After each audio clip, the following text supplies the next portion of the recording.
again because Raylene's not here. So, that's good. We might have a lot of extra time to do around the room kind of discussion. I still think I'll move that after healthcare and then Steve Miller's presentation on how Washington State is not really a state. Historical. Okay, anything else? Comments, questions, concerns about the agenda? There were some little adjustments there. Can I record with batteries still plugged in, or do I have to? Yeah, you can record it. Okay, no further comments about the agenda. I will say it was approved with those adjustments.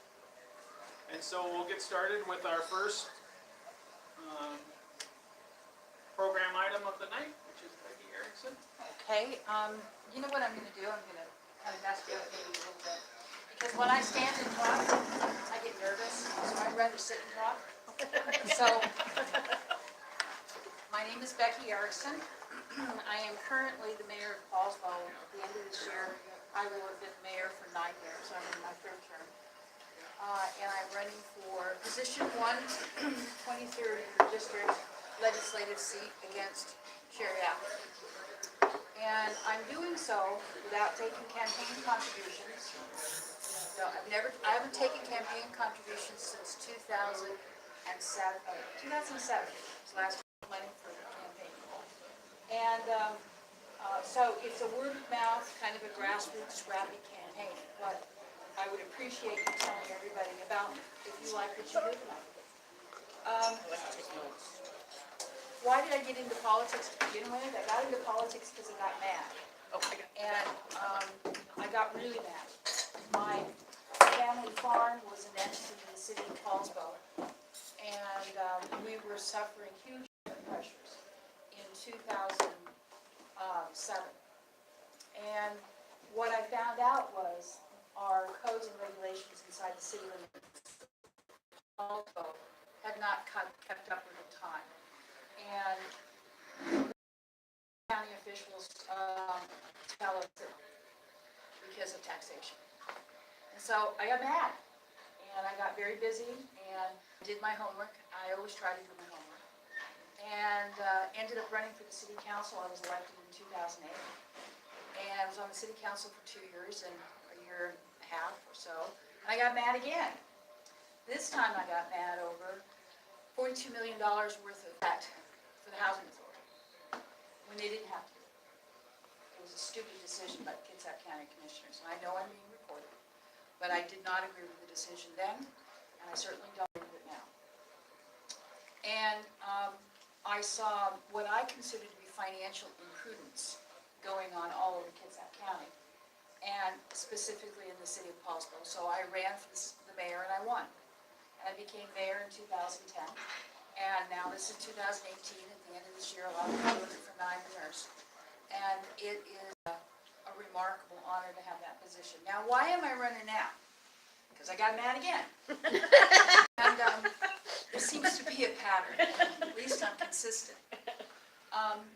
When the state legislature said that they did not have to show emails, and they did not have to promote the level of transparency that we in local government live with every day.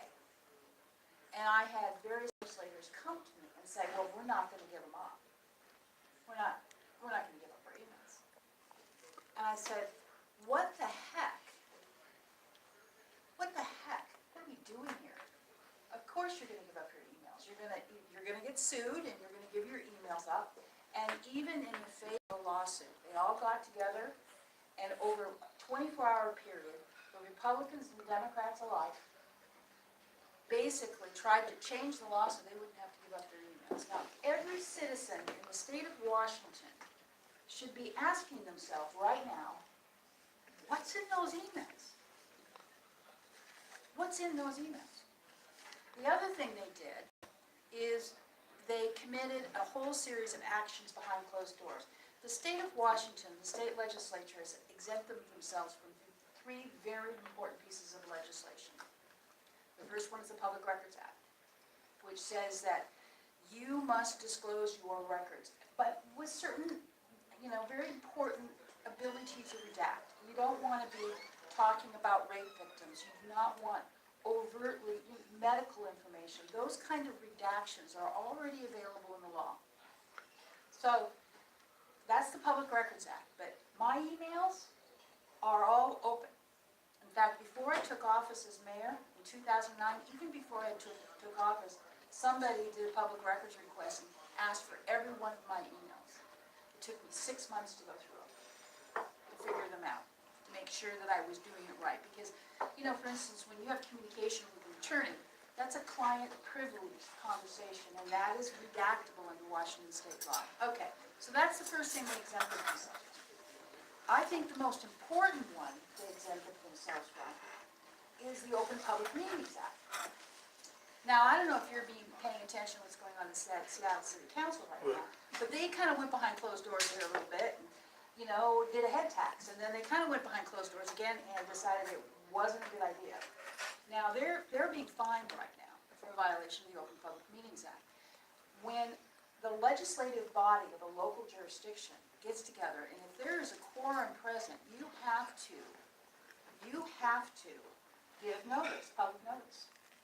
And it has to be, I think it's within a 24-hour period, so that the public knows that there is the legislative body, whether it be a city council or a commission or a board, all of these are subject to the Open Public Meetings Act, except Washington State Legislature, which is not. They've exempted themselves. If they hadn't exempted themselves, the caucus structure would have never worked, right? Because a voting majority got together in a caucus when they said they weren't going to give up their emails. I think really that the newspaper organization screwed up. They picked the wrong law. They should have concentrated on the Open Public Meetings Act. But they put the Public Records Act. But the fact remains is the state legislature should be involved with both of those pieces. And the third one they exempted themselves was the Growth Management Act.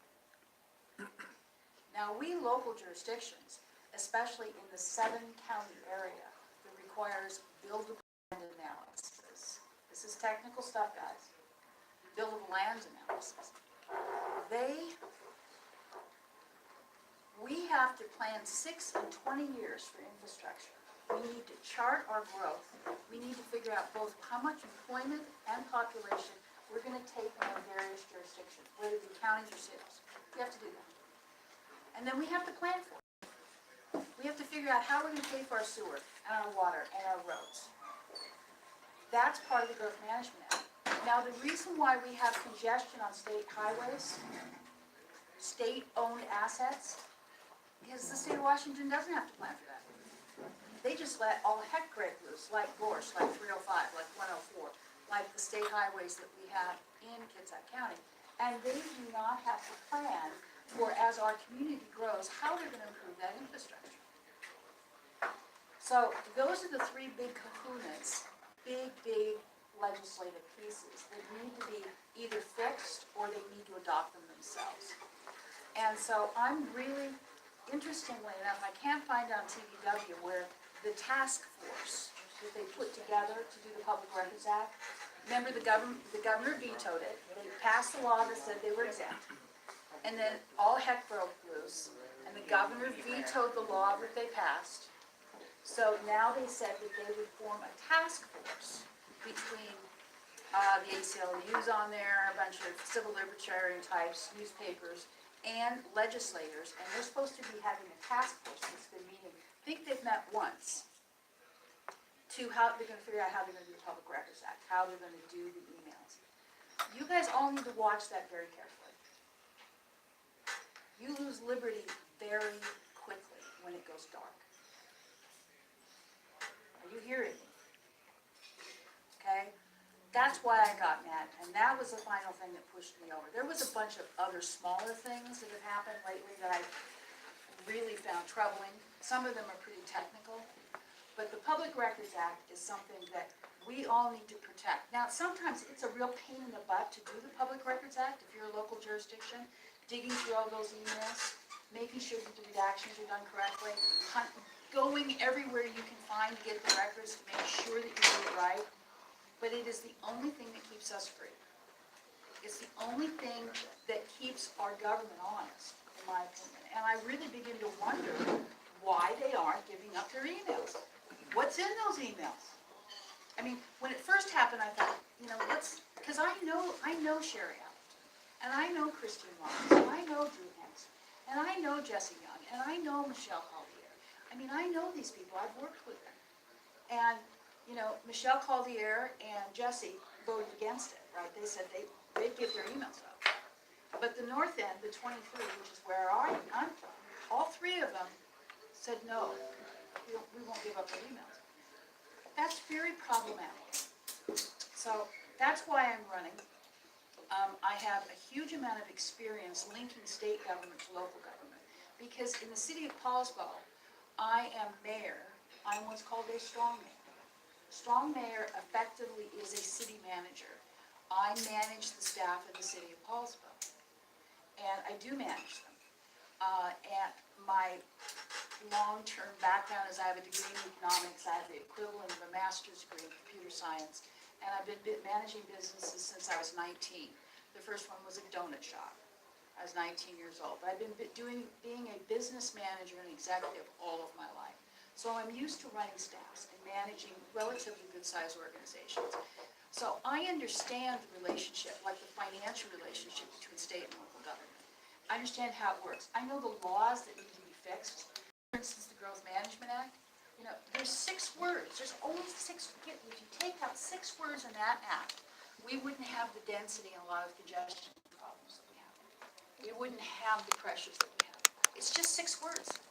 Something to do with what's called reasonable measures. And it's a very easy fix. But that knowledge to shift between local and state government is very important. And I feel like I'd be a real asset there, because I understand how the legislation works on the ground. And when they pass a law, all government's local, right? I mean, it really is, So I understand what works and kind of doesn't work. So that's me, that's my spiel, but I'd be more than happy to answer questions. Go ahead. Is Daniel Houghton kind of trying to help you out, I heard? Daniel floats in and floats out. Okay. I know that he's expressed to me that he's pretty passionate about helping you. Yeah. Daniel and I got to know one another, along with several other people during the Fast Ferry Sure. election. Sure. And but I think I saw Daniel a couple weeks ago. Okay. But, yeah, he wants to help. But Daniel's from the south. I mean, this is a North End race, right? Sure. So, okay, what else can I? I got a question. Sure. I think it was the city council you mentioned got fined for the, Seattle City who pays Council. that fine? Does it come out of there? No, it comes out of their general fund. We pay it for them? Yeah, of course. Just like, when the legislature just couldn't get around to fixing the school problem with McCleary and $100,000 a day fine. We all pay for that, right? We find ourselves. We find ourselves. What else? Now, the state legislation, we talked about the transparency thing we Yes. tried to pass. That did get vetoed by the governor, right? Yes, it did. Was there anything after that? Well, what happened after that is they agreed that they'd put together this task force. And the task force is made up of a whole group of people, some pretty staunch some legislators, the news media, and I don't know if the Coalition for Open Government's on there or not. I think the ACLU's on it. The legislature often, when they're crafting complex legislation, will put together a committee to vet it, and they'll pick special interest groups that are affected by whatever that legislation was. I was asked to be on a task force, the state legislature, was it last year or the year before? I think it was the year before, regarding body cameras, because of the city of Paulsbo was the first in Kitsap County, and we had a little bumpy road with implementing body cameras. So I kind of turned into the resident expert for body cameras and how they affect or are implemented. And we still have our body cameras on. We've had them on for almost 5 years now. But they asked me to be involved in that. So, What about CIT training, like crisis intervention training? Do you have patrol officers We gave them? have the CIT, the Crisis Intervention Officer in the police. His name is Dave Shirk, and he, 3 years ago, was the leading awarded by his discipline Crisis Intervention Officer of the state of Washington. In addition to that, the city of Paulsville has their own mental health team. We have a project manager, and we have 3 mental health, which we call special navigators, which work with our police. In fact, they work with police throughout Kitsap County. There's the one that's working in Bremerton, there's one that's working in Port Orchard, there's one that's shared between Bainbridge Island and Paulsville. And what they do is they deal with people that are homeless or have mental health concerns. When the police run into them, and they work with the police to get them into services. And that's the city of Paulsville program. We're the only city in the county that does that, so. Go ahead. I actually have a couple questions. So, one, what are your thoughts on the recent negotiations with school districts? Because the legislature, within their cleary fix, did not put, they didn't define a pay scale, so they still left it open to negotiation. Have you followed that? and Yes, what's a gone on little with bit, that? yes, I have. So what are your thoughts on that? Any thoughts on maybe evening out or tamping down unions' abilities to negotiate like they are currently, like making more of a solid pay schedule? Well, And they just, school safety as far as security guns, things like that. okay, so let's take the easy one first, which is school security. I'm a firm believer in school resource officers. And well-trained school resource officers are invaluable in local schools. They get well-trained, and I really want to underscore that. If you get a good school resource officer will get to know kids and understand the currents and the ebb and flow of the student population, and get to know the children. And they're very, very valuable, very helpful, if they're well-trained and if they know what they do. That's the first one. Second one is the ratio, or how the product, it's not product, it's the employment mix. They didn't, when they did the clear, they just threw a big hunk of money out there, right? First of all, they front-loaded it too. They should have put it over by both bienniums. Okay, that would have really helped the districts in their negotiation, because there's gonna be this huge grab, right, for the front end. Most of these contracts are either 2 or 3 years. So you grab at the front end, and then as the cash dwindles out on the back end, it's not gonna be sustainable. So you're gonna see some real problems next year. And where they just don't have the cash. But what they should have done is let local school districts talk about their employment mix. You know, does every school need 2.4 librarians? Does every school need X, Y, Z in the teaching staff?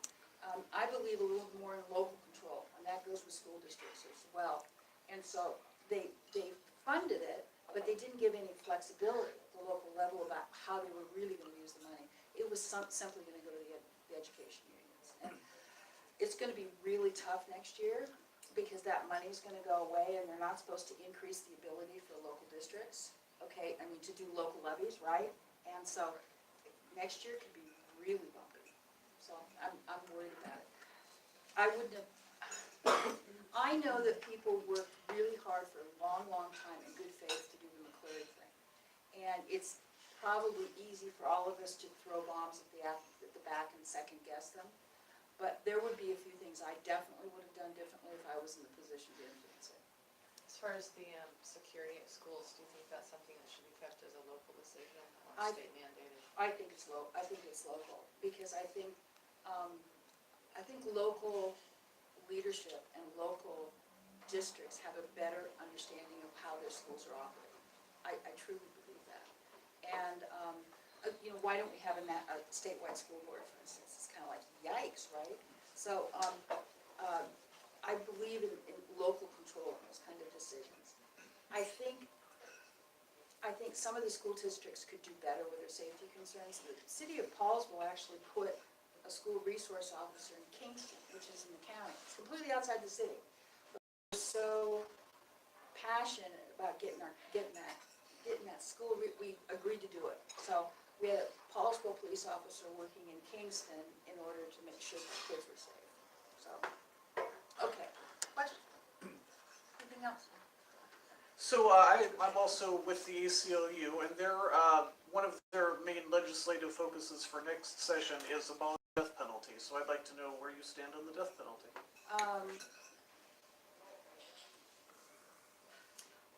I'm not a real fan of the death penalty. I am a woman of faith, and I'm not. I think sometimes a greater punishment for those really heinous crimes is just lock them up forever kind of thing. It's also with our existing judicial system extremely expensive to go through death penalty trials. So I'm not so sure that that's the right solution. As a Christian, as a woman of faith, I have a little bit of a problem with killing another human being like that. Okay. Taxes, income tax, capital gains tax, No. carbon tax. No. I'm a fiscal conservative. I call myself a fiscal conservative and a but socially responsible. Meaning that I believe that taxes should be modest, and I think one of the biggest challenges we have at the local levels, all the way up the food chain with government, is using those dollars more effectively. And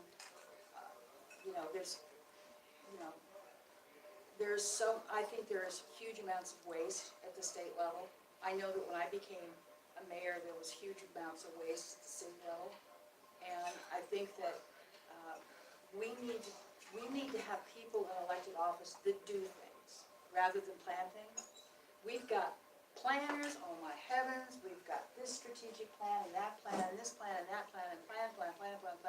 We're doing a lot of activity exploring and discovering what's going on and not a lot of doing. And I'm a firm believer in doing and kind of wringing out that whole planning phase kind of happens a lot. And it happens in the state too. I mean, for instance, we at local government have said very clearly the fixes that we need for the Growth Management Act. So what do? They give the Ruckles House Center $600,000 to go out and study it some more. We know, we in local government, if they would listen to us, know some of the fixes that need to happen. But no, we have to, when political folks study and they don't do things because when they do them, they can be held accountable.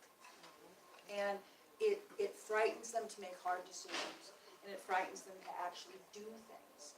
And, if you're gonna have people in government, they have to do things, they have to make decisions, rather than, kind of avoid those topics. Local level, I do things. I make decisions, we go.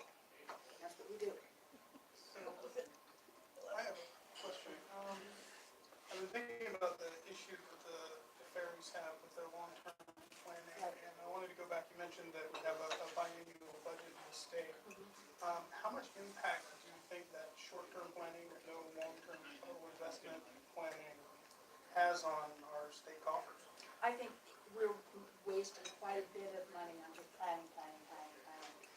I do have pretty big concerns about transportation.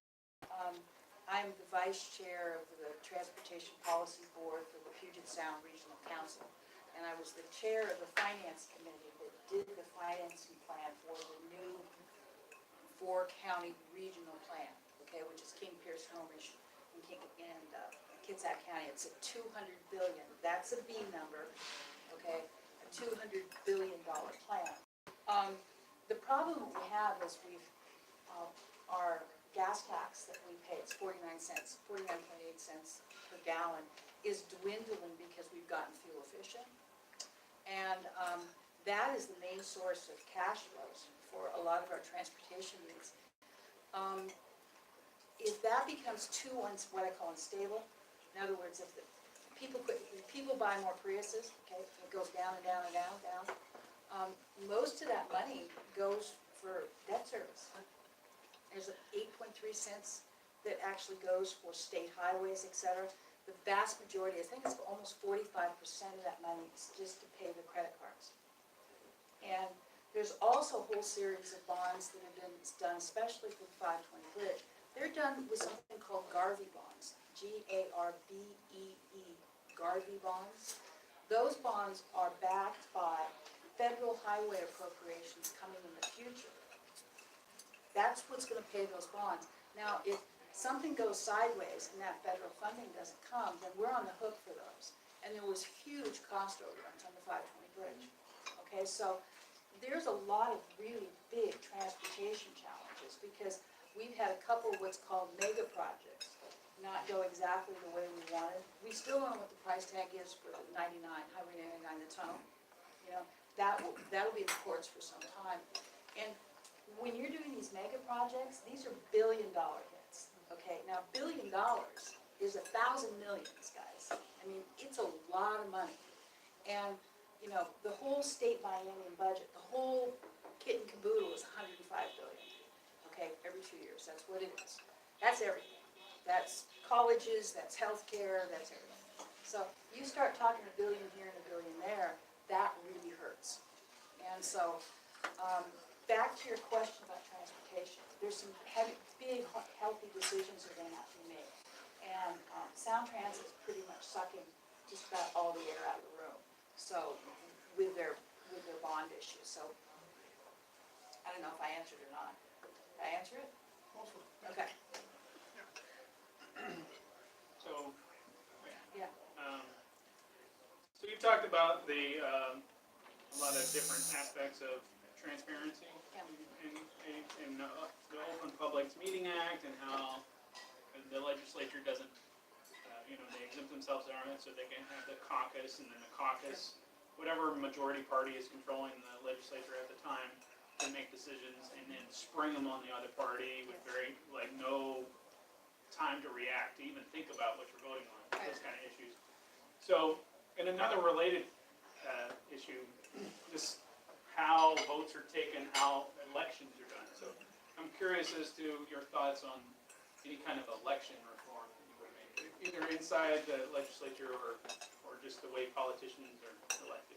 Well, as I said, I don't take money, which actually makes it pretty difficult on a larger race, but in the city of Paulsville, it was pretty straightforward, I didn't take a dime. I think money in elections is the heart of all evil, or is the root of all evil. And so I'm not advocating for finance reform, in other words, government financing, but I would look at better transparency, which is, people that give money to politicians absolutely have to be declaring. I'm not sure I'm real keen on PACs, for instance.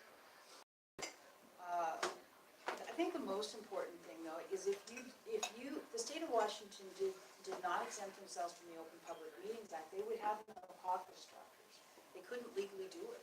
There's something called a serial meeting in that law, which means that even if you don't have a quorum present, if one guy gets on the phone and calls the next guy and calls the next guy and calls the next guy, that's called a serial meeting. And so I would really like to see a state legislature that got on the floor of the House and the Senate vote and just talk and hash this stuff out, rather than, locking themselves in the room far away where we don't ever get to see what the discussion is.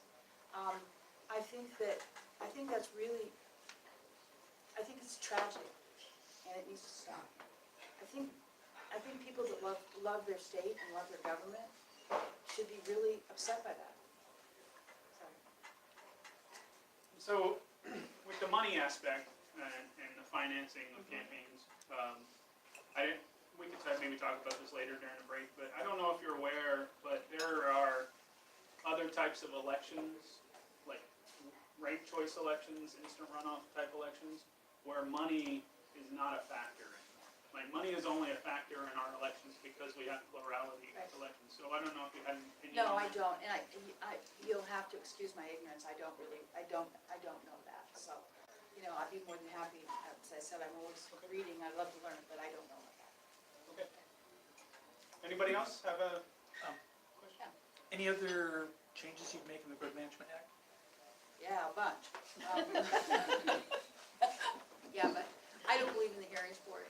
What happens is, when cases, when they're growth management, they go to what's called a hearings board, which is, it's kind of a pseudo court.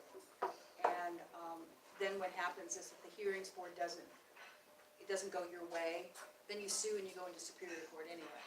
And it's an unnecessary layer of litigation that's very expensive. The hearing board should go. Just, if you got a problem with something that's coming down regarding the Growth Management Act, just go immediately to Superior Court and get it taken care of. In addition to that, I believe in land use courts.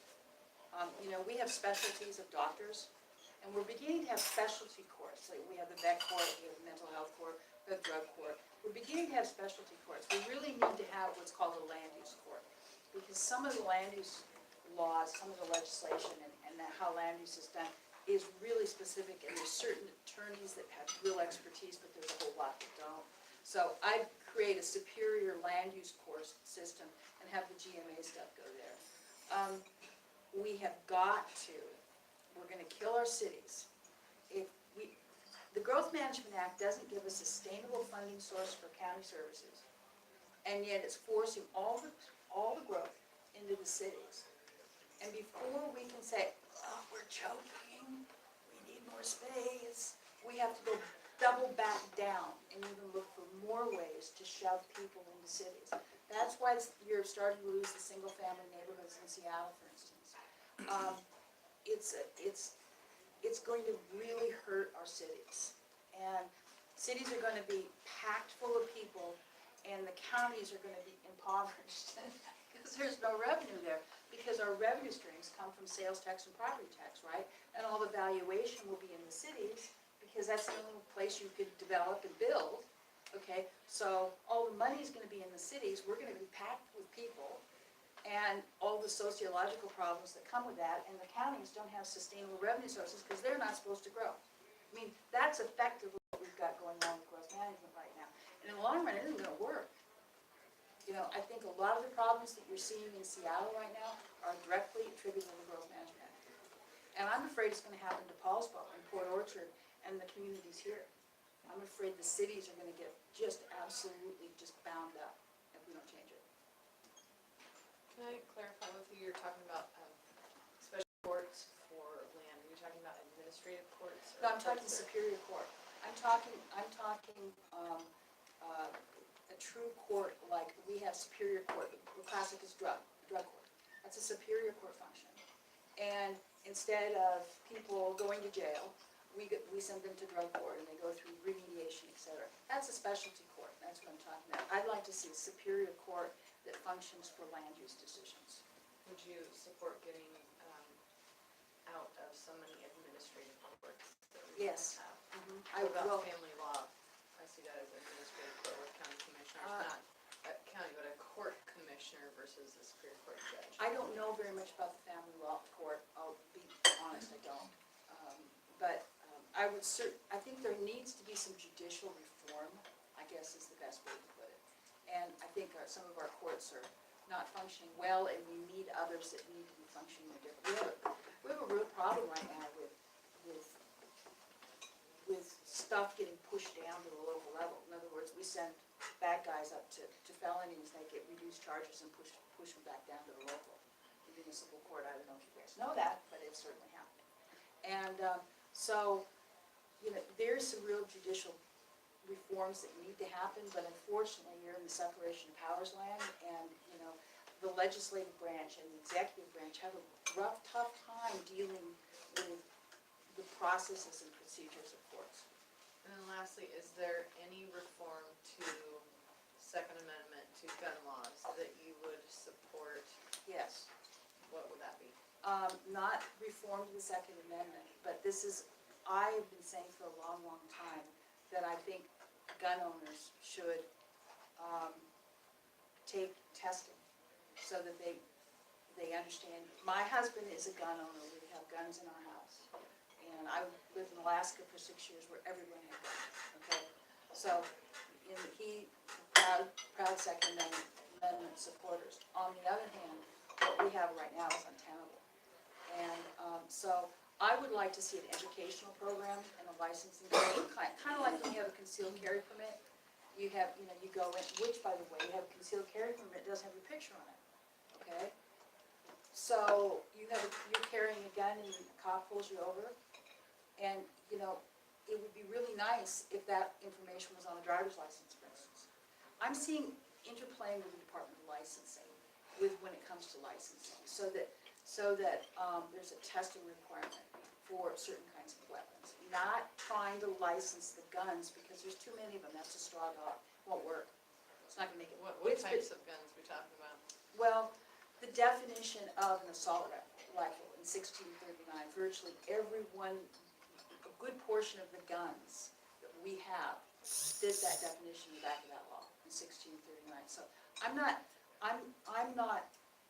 I believe that people need to be educated and they need to be licensed to have guns, I think is the best way to put it. Not the guns, the people. Okay. Thank you. Becky Erickson, presentation. There will be time to talk, I think you're gonna stick around. I'll stick around for a while. Great. We're gonna move on a little.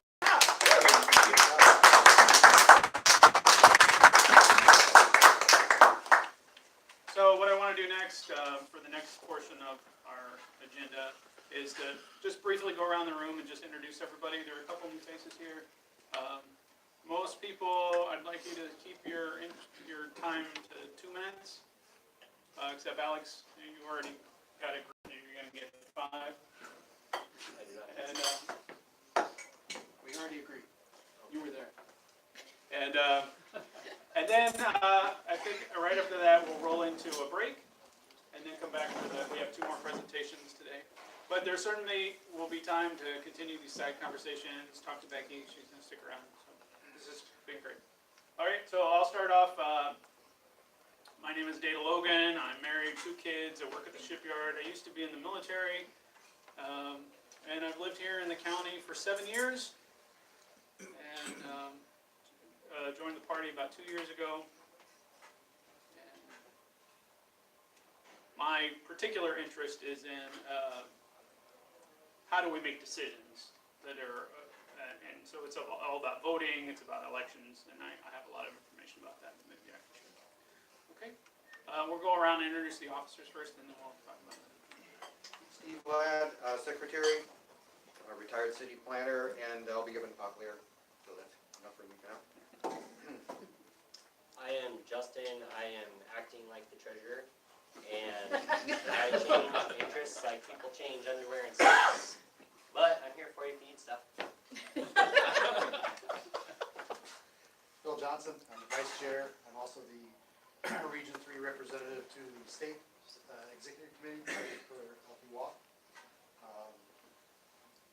Lived in the area 7 years this time, on and off in Port Orchard since about 1981. Spent a little over a decade in California, so I know what bad is in the Bay Area. Well, actually, half of it was in the Bay Area, half was Sacramento. So, Okay.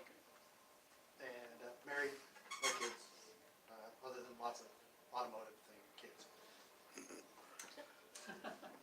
Tiffany Diaz de Leon. I do special projects for Kitsap, vice chair of the state. I was the 2-year chair of this party a couple years ago. I sell lighting for a living. I know that doesn't sound fancy. I'm actually a regional director of a lighting company, so I actually cover 7 states. Yeah. No kids. I have a couple step kids. I have a step grandson who I'm very close with. And I actually joined the party in 2008, national, but didn't really meet others until many years later. So. Another state rep? Yeah.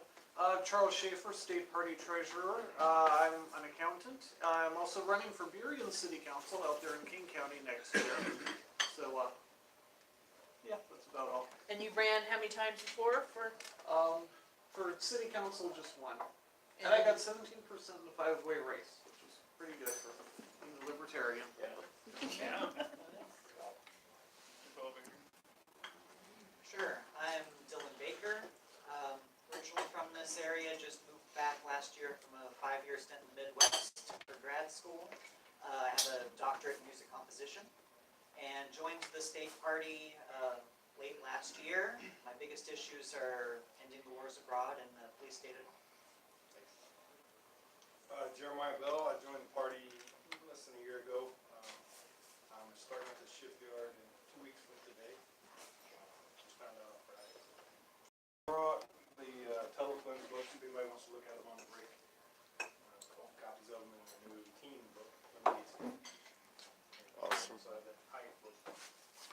Their new tea I thought book I thought the lemonade lemonade stand predated the Tuttle Twins. Oh, you're right, it's not. Yeah, it's it's not, new. but It's they an just did a special on it. Oh, okay. They are coming out with it soon. Are you aware of that, or did you have a question about that? No, I'll ask it. Okay. It just makes me think of like cops arresting kids selling lemonade on the That's side of the road. what it's about. My daughter asks me ridiculous that every is. summer, can I have a lemonade stand? I'm like, no, sorry. It's illegal. I'm Steve Miller. I'm not a libertarian, but they let me talk here. And I like to talk about liberty. You're small, no, we established that last night, you're small. Steve has a presentation later. I'm David Queenan. I live here in Bremerton, and I've been a small L libertarian my whole life. I've been actively involved with the party. I work for a solar company in Seattle, and we just moved to Bremerton last year.